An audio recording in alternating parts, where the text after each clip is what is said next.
Welcome back to this video. This is the second video for head tellers, and I'm just going to touch randomly on a number of other aspects of the site that I didn't show in the first video. So I'm going to go fairly quick, and you can pause and test this on your own as well. So import name list. I'm not going to do it right now, but when you upload a file, it will... I'll do this in another video, and we'll get back to that. You've already seen edit people's names. Before tallying, the front desk registration page is in the tellers video, and you can take a look there. Roll call. In the tellers video, you'll see that 5 people were entered as being present at the election. Fairly small community here for this tutorial. But when you click roll call, the system sets up ready to be projected on the screen. So as you can see here, as I hit the spacebar, the person's name comes up, and that name can be read out, saying that person is present, and ask them to come forward and deposit their ballot that they have with them. Once they've done that, you can go on to the next person, and you can use the up or down arrow on the keyboard or spacebar. Unfortunately, right now, if you're trying to use a tablet, that won't work because touch is not enabled for this particular screen. Once you're done with that, you would turn off the projector and then move your mouse up to the top corner here, and you can show the menu. Typically, you would also press F11 in your browser to switch your browser into full screen mode, and it makes a very nice presentation up on the screen. So, again, this one page is often used from a different computer signed into the same election, and is used up in the front of the hall to show the names as people come in. If another person is added to the system later, their name will show up at the bottom of the list. So by the time the list gets to the bottom, their name will be included automatically, and so that they'll also be included. And so that's about it. Again, I can go show menu and get off this page just so that because it's designed for presentation. Let me just go somewhere else if I can.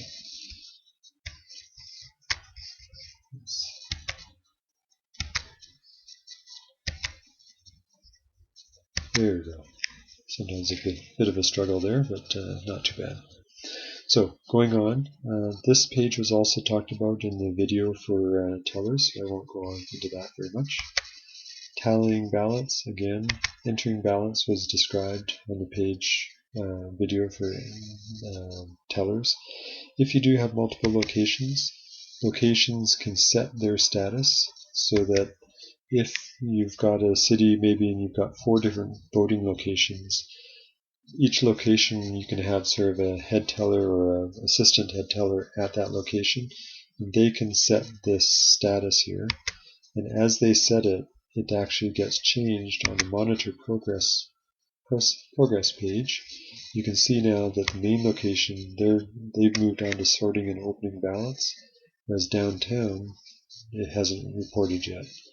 If we go back to main location, they can just get this up. They can change their status to now they're starting to enter the ballots, and main contact there is John, and his cell phone number is 222-555-1212, and that just lets you, if you need to contact him, there he's got his contact information in there for you to call him if you need to discuss what's going on, or if he has a question, anything like that. On this monitor progress page, there's also a list of ballots that have issues that need to be resolved. You can also, down here, turn off the ability for tellers to join this election, and it will take your election off the main page, or you can allow them to enter, and if you mouse over this little open thing up here, it shows you what the code is. Show me is the code for this tutorial. You can also set up this to auto refresh every minute, or if you really want to get urgent here, every 10 seconds. You'll refresh the page so that as people are entering ballots, you can just sort of glance at this and see the progress. You can see the main location is way overshot how many ballots they were supposed to have, which again, because this is a tutorial, I won't complain about it, but in real life, of course, this would not happen, and if it did, you need to investigate. You can see that they've entered 30 ballots, even though they only reported that they got 5 of them, so I have to look into that. These review, this means one person, one teller has ticked off a little box when they are entering a ballot saying this needs review. Maybe it's a bad name that you need to review or look up into a bigger community list to try to figure out what's going on. Needs verification is a ballot that the name, well, let's go take a look at one. I'll just click on the little thing there, and it pops open the page showing me this. So this person here was entered into the system on a ballot, but later someone else went in and edited that person's name. And if you remember, I did change that person's information. So you can go back and look at ballot A9, and if this is still the same person that was entered, then all is good, and you can just say verified correct. And that ballot is now great. It's good to go. So that was monitored. So now we basically get to the end and all the tellers say all their ballots are entered. So we go over to the reviewing stage, and now we can go into analyze the ballots. So I clicked on that, and the system now is going to review all the ballots and run an analysis and give you some results, and oh, there's red on the screen. If you see red, there's something that you need to deal with. So again, we registered 5 people, so we should have only gotten 5 ballots, but in this tutorial someone entered 30 ballots, which is way too much, so we're not even going to get to the list of results here because it's just not right. It also lists the ballots that still need to be reviewed or verified, so once that's all cleared out, this will be gone. Once these match, then we can go on. For the sake of this scenario here, I'm going to say that, you know what, there were actually 25 other ballots that were dropped off that haven't been entered yet. So again, sorry for this tutorial, I'm just going to let that happen. I'm overriding the system. But I also have to resolve these before we can do anything, so I'm going to go in and I'm going to say that one's good. And just go back. And I need to verify all these ones. Again, we might have to pull out that piece of paper. The ballot piece of paper should have this written in the corner so we can cross-reference it. And we can say, yep, that one's okay. And there's some other issues there, but that's all good. Let me just quickly go through the rest of these and verify them. And go back and verify that one. Yeah, that one is good. Let's go back and let's verify this one. Great. Okay, so I've gone through all the ones that were marked as verified. It's going to rerun the system. No red this time. That's good. So now I scroll down and I see that I've got the top 9 people are all good. That's good. The votes all look good. Now I can see, because this is a tutorial, there were some numbers in here before. I'll explain this in a second. Yeah. Okay, so the system identified that there's a tie vote here.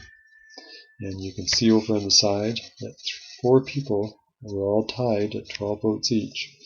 In this scenario, you'd want to do a revote or recount of the ballots. So let me just show you how that's done quickly before I run out of time here. You go over to detailed reports and do all ballots for review. What this does is basically regurgitates everything that's been entered, all the ballots that were entered, and you can now look on the screen or print this out on a piece of paper if you have a couple hundred ballots that you need to review. Print this page out. You can click on print and it will come out fairly nice, and if you have Chrome then you can go straight to PDF or whatever your other printer you have handy. So print this out and grab the stack of paper of all the ballots and start going through them one by one and verifying. So you pick up ballot A1 and maybe have one person read out the names and the other person read the piece of paper and verify that they're exactly the same. And you can do that fairly quickly, just going through all of them. If you find that one was entered wrong, or maybe, say for instance, well no, let's pick a different one. Here, this Paul Henriette, realize that one is wrong, so we can go straight to that ballot here. Paul Henriette was wrong. We'll take him off the ballot, type in the correct person's name. Let me see if there's any like this. Oh, no, they're already on. Let me see here. Okay, so okay, there we go. So Karen Josephs was the person that should have been there, and they were in the second position on the piece of paper, so we drag them up there. Now we're all good. Let's go back to analyze the ballots again. And let's see if we still have a tie. Oh, I see some red, so it looks like we still have a tie. Okay, so we've gone through, we've recounted all the ballots. We still have a tie, so now we have to go back to the community, ask them to vote on these 4 names. And once that vote is done, we can't use TallyJ for that, unfortunately, this time. But we record how many ballots were cast for each of these people. So 6 maybe there, 1 there, 12 for there, and 3 for there. And we save that. It now takes the tie-break voting into consideration and gives you your final result. These are your top 9 people, and these are the ballot vote counts that they had. You can see up here that these were actually tied as well, but that's okay. There's no ambiguity as to who was elected. And of course down here, as you get into the tail of the list, there's lots of people with 1 vote, so those are tied, but that's okay as well. So we've resolved the green. Let's go up and switch things to approved. And now we can run some other detailed reports. You can explore those. Or we can go up to the front of the hall again and run this screen on the computer at the front. So I clicked on that. It comes up and it lets the head teller come up and introduce the results, and then you click here and the statistics are given, number of people dropped off, mailed in, what the participation rate, how many scrolled ballots and votes there were. And then when you click this, the list of names are presented, including the ballots that they received. And I'm going to end that video here now. So I hope that helped, and have a good day. I'm going to log out when I'm done. Thank you, and goodbye.